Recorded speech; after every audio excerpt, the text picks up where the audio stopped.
नमस्कार दोस्तों, आपके अपने YouTube channel study mentor IQ पर आप सभी दोस्तों का हार्दिक स्वागत है। झारखंड पात्रता परीक्षा 2024 के आयोजन के संबंध में नोटिफिकेशन जारी कर दिया गया है झारखंड एकेडमिक काउंसिल रांची के द्वारा।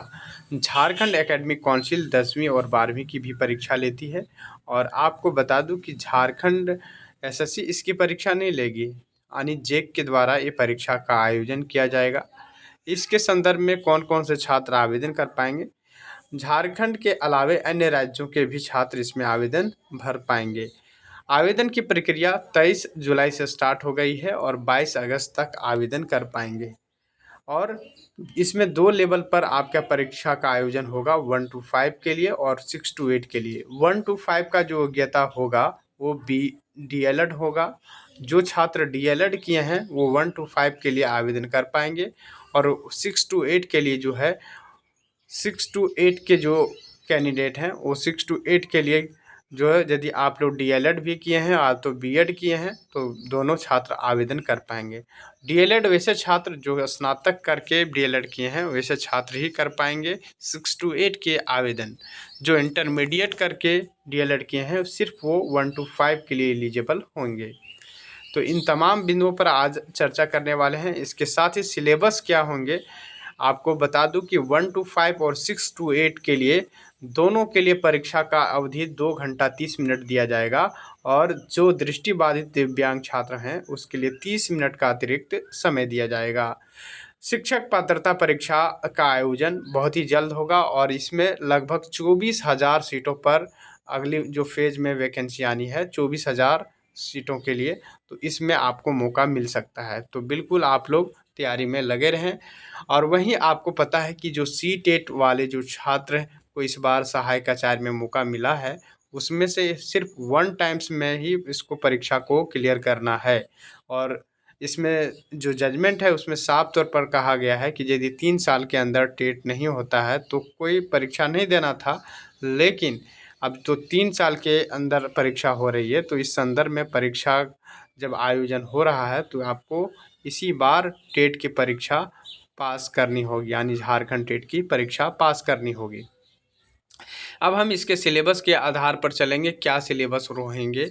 सबसे पहले हम लोग देख लेते हैं कि परीक्षा शुल्क क्या होगा और इसका जो परीक्षा का जो आयोजन होगा वो मेआर सीट आधारित पर होगा। ठीक है, वो मेआर सीट पर, ये ऑनलाइन एग्जामिनेशन नहीं होने वाला है। और इस परीक्षा की अवधि के अलावे इसमें जो है ना सब खंड 1 2 3 में जो जनरल वाले कैंडिडेट हैं 40% अंक लाना होगा और 60% आपको क्वालिफाई पे ऑल ओवरऑल में लाना होगा। जबकि अनुसूचित जाति और अनुसूचित जनजाति के लिए 30-30% प्रत्येक खंड में लाना है और 50-50% से आपको पास किया जाएगा ओवरऑल। आदिम जनजाति के लिए भी सेम दिया गया है।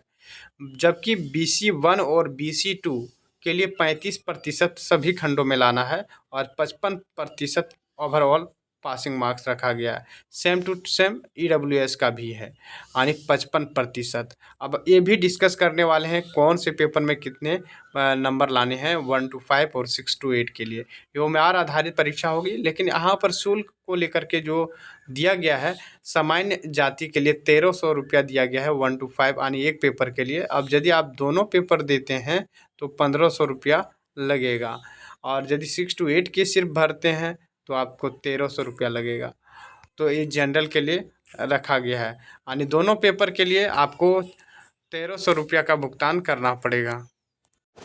दोनों पेपर के लिए 1500 रुपया का भुगतान करना होगा। ये जो है आपका फ़ी जनरल वाले, OBC वाले और OBC1 OBC2 और EWS तीनों कैटेगरी के लिए आपका ये सेम रखा गया है, चारों कैटेगरी के लिए।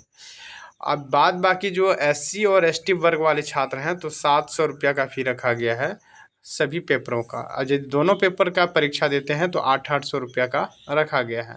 सेम टू सेम आपका दिव्यांग कैंडिडेट के लिए भी रखा गया है। तो ये झारखंड अधिविद्य यानी JEC के द्वारा आपका आयोजन किया जा रहा है। हम बात करेंगे झारखंड टेट के द्वारा, यानी झारखंड स्कूली शिक्षा एवं साक्षरता विभाग द्वारा जो आपका सिलेबस जारी किया गया था उस सिलेबस के रिगार्डिंग चर्चा करने वाले हैं। ये 15 जून 2024 का अपडेट किया गया है और ये जो नोटिफिकेशन आपको दिखाने वाले हैं कि क्या आपको पढ़ना है, साथ ही साथ 1 to 5 के लिए आप यदि तैयारी कर रहे हैं तो क्या पढ़ना है, 6 to 8 के लिए तैयारी कर रहे हैं तो क्या पढ़ना है। ये तमाम चीज़ों की डिस्कशन आपके सामने करने वाले हैं। दोनों के लिए 2.5 घंटे का समय दिया जाएगा, जैसा कि अभी हम पहले ही डिस्कस कर चुके हैं। अब देखिए सिलेबस में बदलाव किया गया है। पहले 2016 के रिगार्डिंग ये सिलेबस नहीं है, उससे थोड़ा सा बदलाव किया गया है। यहाँ लिखा गया है, प्रतिस्थापित भी किया गया है, जिसमें से बाल विकास 1 to 5 के लिए भी सबसे पहले चर्चा करते हैं। यदि 1 to 5 के लिए आप एलिजिबल हैं, डीएलएड किए हैं, तो आप लोग बाल विकास और शिक्षण पद्धति के लिए 30 एमसीक्यू आधारित प्रश्न पूछे जाएंगे, यानी सीडीपी से 30 क्वेश्चन रहेंगे और 30 पूर्णांक का रहेगा। ठीक है, इसमें से आपका यदि जनरल वाले कैंडिडेट हैं तो आपको 40% अंक लाना ज़रूरी है क्वालिफाई करने के लिए। देखिए खंड 1, खंड 2, इसमें टोटल कितने खंड है, खंड 3 ये 3 पार्ट में आपका डिवाइड किया गया है। तो इस तीनों पार्ट को आप लोगों को कैसे पास करना है, आपका क्वालिफाइंग जो है वो दिया गया है। ठीक है, 1 to 3 ये तीनों पार्ट में अलग अलग परसेंटेज के हिसाब से आपको क्वालिफाई करना पड़ेगा। तो सबसे पहले हम लोग डिस्कस करते हैं बाल विकास यानी सीडीपी से जो 30 प्रश्न रहेंगे, जिसमें से आपको 40% अंक लाना ज़रूरी है, यानी कि 12 नंबर। यदि आप जनरल कैटेगरी से हैं तो 12 नंबर एनी हाउ लाना है। वहीं यदि BC1 और BC2 के लिए हैं तो 10.5 नंबर होता है, लेकिन 11 नंबर आपको क्वालिफाई करने के लिए लाना एनी हाउ ज़रूरी है। सब में वही है।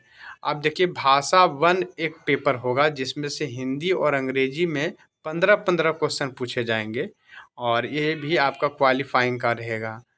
कोई उर्दू के लिए रहेंगे, उर्दू एवं अंग्रेजी वाले में उर्दू से 15 और इंग्लिश से 15 रहेंगे। किसी एक भाषा को चयन करना है आपको। ठीक है, तो आपका ये हो गया ये दूसरा पेपर। इसमें भी आपको 12 नंबर लाना हाउ है क्वालिफाई करने के लिए, खंड बाय खंड क्वालिफाई करना है। अब खंड 3 में जो है जनजातीय भाषा से 30 क्वेश्चन रहेंगे, जो कि इंटरमीडिएट स्तर के रहेंगे। जैसा कि आपको बता दूं कि सहायक आचार्य में जो इंटरमीडिएट स्तर के जो सिलेबस दिए गए थे, वही सिलेबस के आधार पर क्वेश्चन पूछे जाएंगे। अब सिलेबस में जनजातीय भाषा के अंतर्गत कौन कौन सी भाषाएं होंगे, लगभग 12 भाषा जो रीजनल पेपर है, जिसमें खोरठा, हिंदी, अंग्रेजी हो और संथाल, पंच परगनिया, ये सभी जो भाषाएं हैं, और उसमें से आपको एक भाषा का चयन करना होगा। आप कौन सा भाषा का चयन करेंगे, तो यदि आप खोरठा रीजनल से आते हैं तो खोरठा को ज़रूर चयन करें। यदि आप नागपुरी बोलते हैं तो नागपुरी को चयन कर सकते हैं। हिंदी को भी यदि समझ में नहीं आता है रीजनल पेपर, तो आप हिंदी को भी रख सकते हैं, ये आपके लिए बेटर होगा। अब इसमें से भाषा से भी क्वेश्चन 30 नंबर रहेंगे और 30 क्वेश्चन मैथ से रहेंगे, जो इंटरमीडिएट स्तर तक के क्वेश्चन पूछे जा सकते हैं। सामान्य अध्ययन से क्वेश्चन रहेंगे 30 क्वेश्चन। टोटल आपका 150 प्रश्न रहने वाला है, आपको ये ध्यान में रखिएगा। ठीक है, पहले 50-50 क्वेश्चन था, लेकिन अब इसके घटा दिया गया है, 30-30 क्वेश्चन किया गया है सामान्य अध्ययन और मैथ के क्वेश्चंस को। अब 6 to 8 के लिए सिलेबस पर भी चर्चा कर लेते हैं। 6 to 8 में जो संशोधन किया गया है उसको लेकर के भी।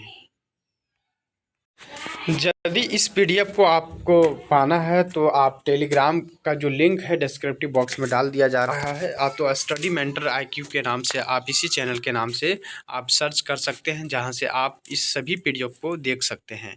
साथ ही साथ झारखंड टेट की तैयारी निःशुल्क हमारे चैनल के माध्यम से करवाई जाएगी। तो बिल्कुल आप लोग यूट्यूब पर बने रहें, और यदि आप चैनल पर पहली बार जुड़े होंगे तो चैनल को ज़रूर सब्सक्राइब कर लीजिएगा। अब हम 6 to 8 की परीक्षा के पैटर्न पर चर्चा करने वाले हैं, जो कि पहले के रिगार्डिंग और अब जो है चेंजिंग किया गया है। अब जो है CDP से आपका 30 क्वेश्चन पूछे जाएंगे और इसमें भी आपको जनरल वाले कैटेगरी को 12 नंबर लाना होगा और 30 में से क्वालिफाई करने के लिए खंड 1 में, जबकि जो ओबीसी वाले हैं उसको 11 नंबर लाना है। ये ध्यान में रखिएगा। SC ST के लिए थोड़ा सा कम लाना होगा, लगभग 9 नंबर के आसपास। ठीक है, इस तरह से आप लोग अपनी तैयारी को बूस्ट कर सकते हैं। दूसरी जो खंड होगा आपका, जिसमें से आपका हिंदी और अंग्रेजी से 15-15 क्वेश्चन पूछे जाएंगे। इसमें 30 क्वेश्चन टोटल पूछे जाएंगे। इसमें भी आपको 12 नंबर सेक्शनल पास करने के लिए लाना होगा, यानी खंड बाय खंड आपको पास करना है, ध्यान में रखिएगा। अब खंड 3 में जो है क्षेत्रीय जनजातीय भाषा से 30 क्वेश्चन पूछे जाएंगे, जिसमें रीजनल पेपर आपको बता दूं कि खोरठा, नागपुरी हो, पंच परगनिया, किसी एक भाषा को आपको चयन करना है, कुरमाली, ये सभी किसी एक भाषा को आप चयन करना है। और हिंदी को भी रख सकते हैं, अंग्रेजी को भी रखने का अलाव यहाँ पर मिल जाएगा आपको। तो एक जनजातीय भाषा का आपको चयन करना पड़ेगा। ठीक है, तो इसमें से आपको 30 नंबर के क्वेश्चन पूछे जाएंगे और 30 पूर्णांक भी रहेंगे, जिसमें आपको 12, इसमें तो 12 नहीं है क्योंकि ये खंड 3 है, इसमें 3 सेक्शन में बांटा गया है। ठीक है, अब जो है हम लोग देखेंगे इसी में से जो वैकल्पिक जो है दिया गया है, इसमें जो है आपको 12 नंबर लाना ही होगा। ये खंड 3 है 6 to 8 के लिए। अब खंड 4 है इसमें, जो कि आपके लिए खंड 4 दिया गया है। इसमें से यदि जो साइंस के स्ट्रीम के छात्र होंगे तो आपको गणित विज्ञान, गणित में 60 क्वेश्चंस रहने, जो गणित एवं विज्ञान एवं संबंधित प्रश्न से आपका 60 प्रश्न पूछे जाएंगे, जिसमें पहले सेक्शनल वाइज क्वेश्चन पूछे जाते थे। अब इस बार जो है सेक्शनल वाइज नहीं, इसमें से जो है आपको सेक्शनल रहेंगे, टोटल जो है आपका 20 या 60 क्वेश्चन पूछे जाएंगे तीनों सेक्शन से। ठीक है, याद रखिएगा। फिजिक्स, केमिस्ट्री, बायो और आपका मैथ भी रहेगा। ठीक है, लगभग 60 क्वेश्चंस रहने वाले हैं।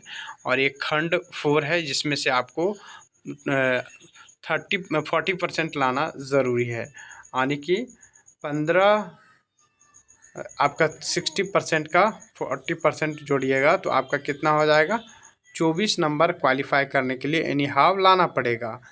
अब जो छात्र हिस्ट्री ज्योग्राफी से पास किए हैं स्नातक, तो उसके लिए जो है टोटल सामान्य अध्ययन से जो प्रश्न पूछे जाएंगे उसमें 60 क्वेश्चन उसको भी पूछ दिया जाएगा, और इसमें भी आपको 24 नंबर लाना अनिवार्य है।